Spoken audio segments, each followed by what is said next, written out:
Last class we talked about ideal gases when they behave like ideal gases, and there was 4 different stipulations from kinetic theory that we had to follow in order for them to be considered ideal gases, right? They're far apart. They have elastic collisions.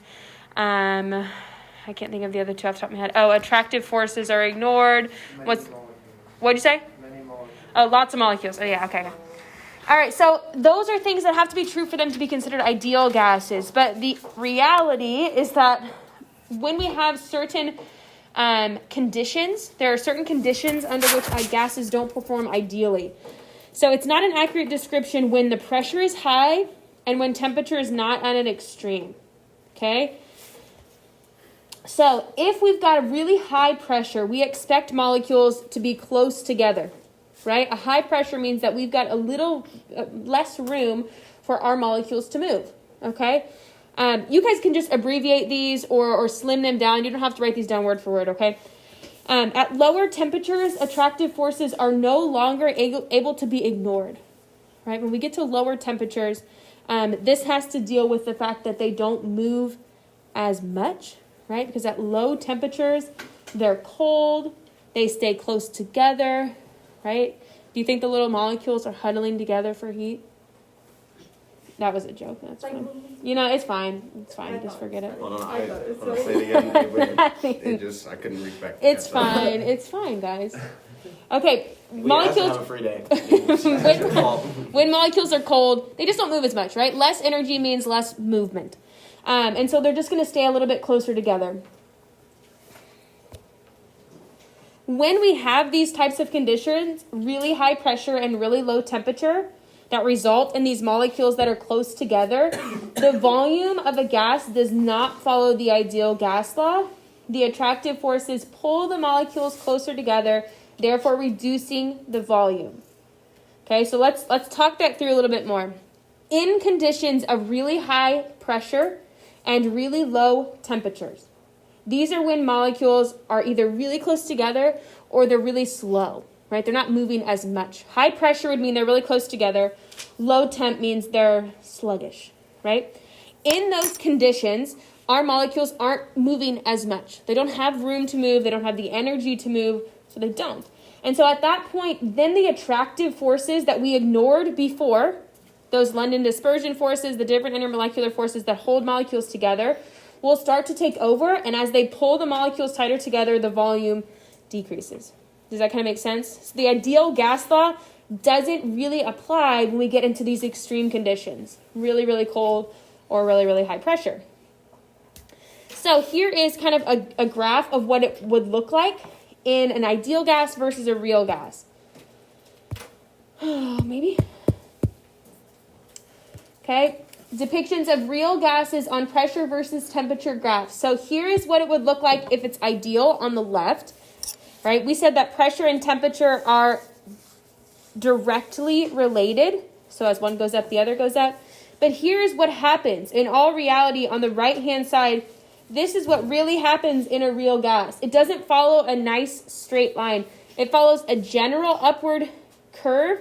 And then we get all these different things that can happen to that gas under certain conditions. Have you guys ever seen a graph that looks like this before? Have you seen anything similar to this? This is called a phase diagram. Okay, a phase diagram. It tells us, this is a water's phase diagram. It tells us under what conditions is water a solid, a liquid, or a vapor or a gas. Right? It tells us what conditions they are going to be in any of those particular scenarios. Okay, and so we're going to dive into what phase diagrams mean and how they are responsible for showing the actual state of matter of a certain substance. Every substance would have its own phase diagram. Water is the one that's most commonly used. Okay. So let's look at water's phase diagram. We're going to start by labeling just some different points on the diagram. If you want to just sketch this diagram really quickly, that would be great because somebody forgot to print it for you. So, yeah, it's embarrassing. All right, so it's important to see on this diagram this phase diagram for water, the temperature is measured in Kelvin not Celsius. Sometimes you'll see the diagram labeled with Celsius instead. So if it was Celsius, then 273 would just be like 0, and this would be like 0.2, and this would be like 100 degrees Celsius, right? If we were talking about Celsius. What would the ordinal be?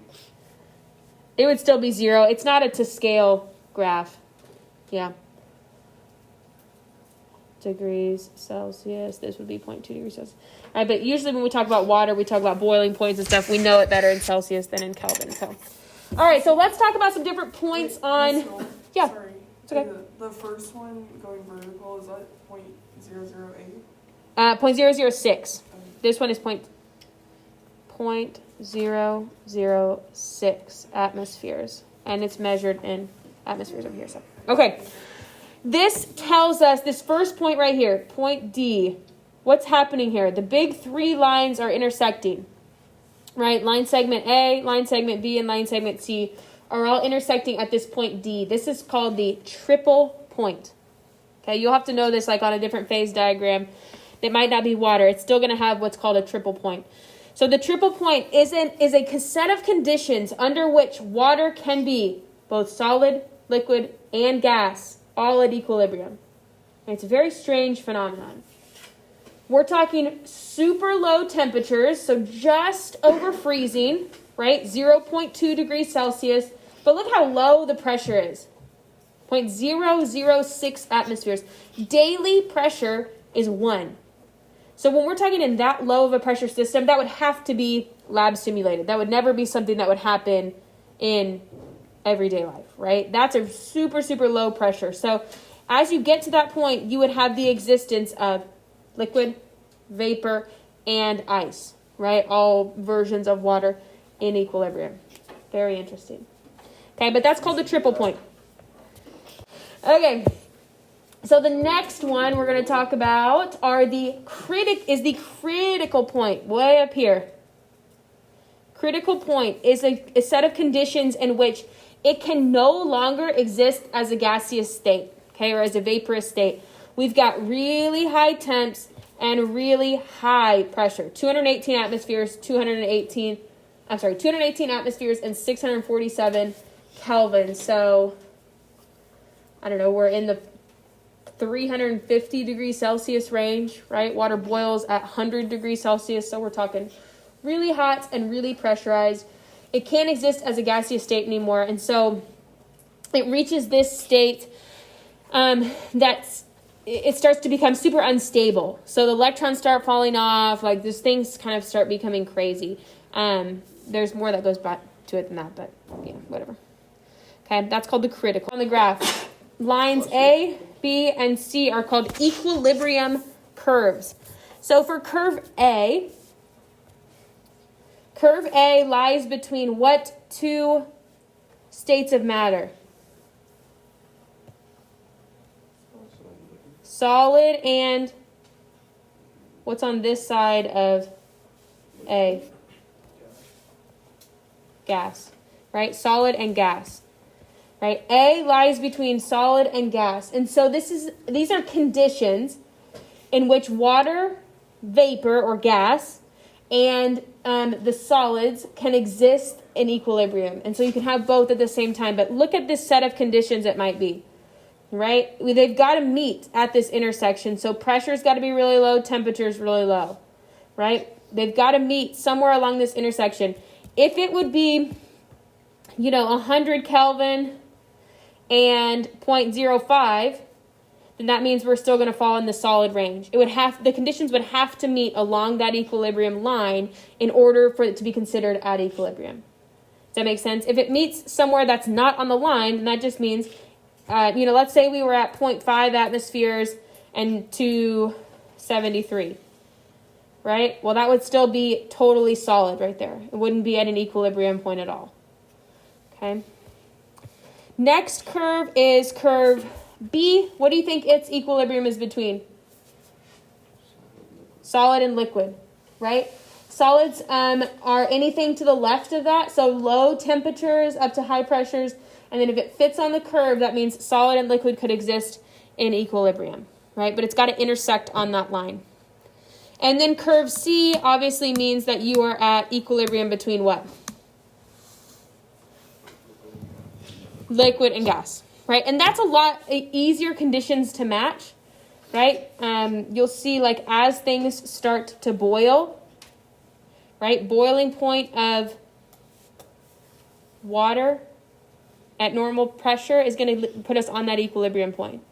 Because in that boiling situation, you've still got gas in there and you've got regular liquid water. Okay. All right, critical temperature. That's when the actual thing meets its critical point. Technically, they use a different definition for gas and vapor, and I don't do a very good job of differentiating those. I treat them as the same word, but technically they have different definitions. A gas is a gaseous state of a molecule when the temperature is above its critical temperature. In real life, we don't reach that point, hardly ever, right? But we still call it a gas. So technically, we're kind of